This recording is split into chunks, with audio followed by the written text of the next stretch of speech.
All right, so I'm in section 10.5. This is example 6. I believe I started example 6 and then I ran out of battery power on my laptop. So we're going to determine where the following series converges, or determine whether the following series converges. So in the numerator, we have sine of k, sine of 1, sine of 2, sine of 3.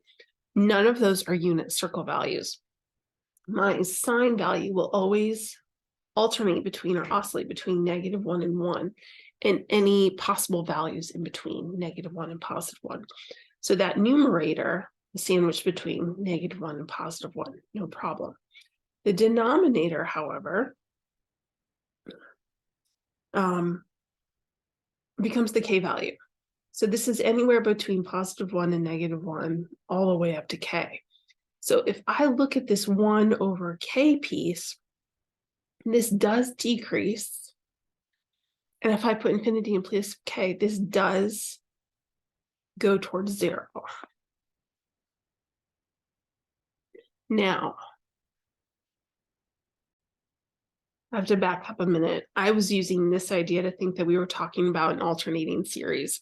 But in fact, this one is not alternating because I have positive and negative values, but it doesn't go positive, negative, positive, negative. So this is actually a bad idea. Let's cross that out. Don't do that. But what we are going to do instead is look at the denominator. We're going to compare to 1 over k squared. So if I have the series 1 over k squared between 0 and infinity, I know that this converges by the p-test. That exponent in the denominator is greater than 1, so I know it converges by the p-test. Now, the other thing I need to know is that the absolute value sine of k over k squared is less than or equal to 1 over k squared. And again, that's because we're looking at the numerator. That sine value, the absolute value of sine, is always less than 1 because it's going between +1 and -1. The absolute value takes care of that. So because 1 over k squared converges by the p-test, we can say sine of k over k squared converges by comparison test.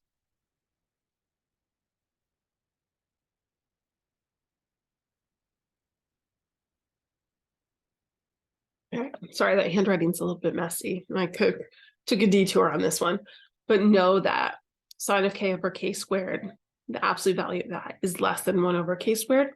So because 1 over k squared converges, I can say that sine of k over k squared also converges. Conditional convergence, a series that is convergent without being absolutely convergent, is called conditionally convergent. So determine the numbers p for which the series below is absolutely convergent, conditionally convergent, or divergent. So let's look at the top. This shows that it's alternating.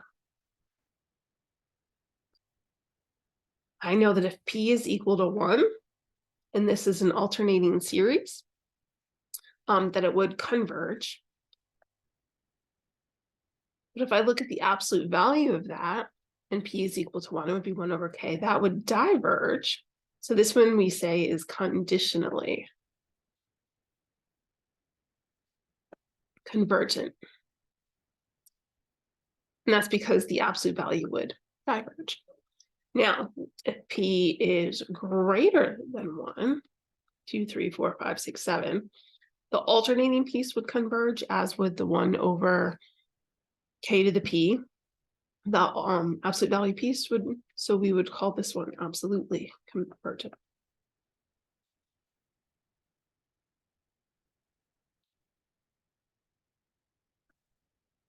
And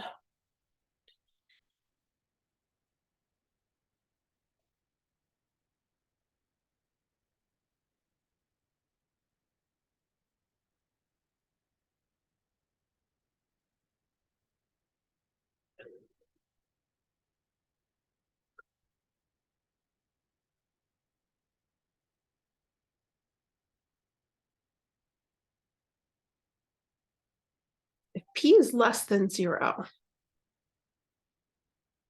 I know I would have a negative exponent so that k would go to the numerator. And if I put infinity in there, it'd be bigger and bigger and bigger. So this is divergent. And then there's one more piece I want to double check on here.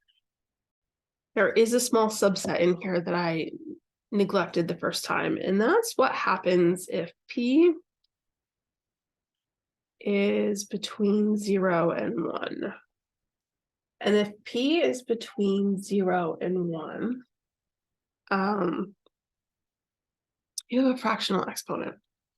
So you would have like k to the 1/2 in the denominator. You'd have 1 over the square root of k. So I know that that would go towards 0. I know that it's decreasing. But if it were always positive, if it were the absolute value of it, it would diverge. But because it's alternating, it would converge. So anything in here is also conditionally convergent, which is great. Here's a little flow chart. Maybe that'll help you. That if something converges, we can further classify it by conditionally convergent or absolutely convergent. And that's all these series on the bottom. So there you go. That's the rest of 10.5.